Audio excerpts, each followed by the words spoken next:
სვანეთში დიდთოვლობა მესტიაში თოვლის საფარის სიმაღლე 5 მეტრს მიაღწია ჩაკეტილია უშგული და მესტის რაიონის სოფლები. რამდენიმე ადგილას ზვავია ჩამოწოლილი.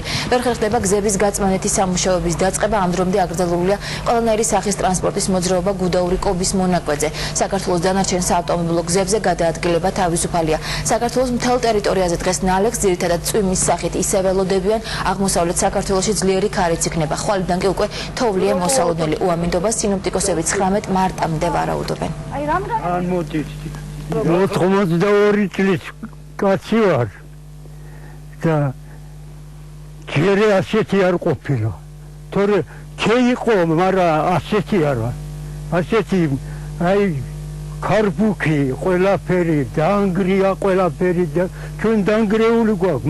მე მაგალითად აგერ აი ორი სახლი დამენგრია. თოვლის საფარი არის ზოგ ადგილას ანგელთა უშგულის მიმდებარე ტერიტორიაზე აღწევს 15-საც და მეცსაც. აქ არის როგორც ზვავით ჩამონასვლელი, ასე ნაქარბუქალი და ახალი საფარი დადებული.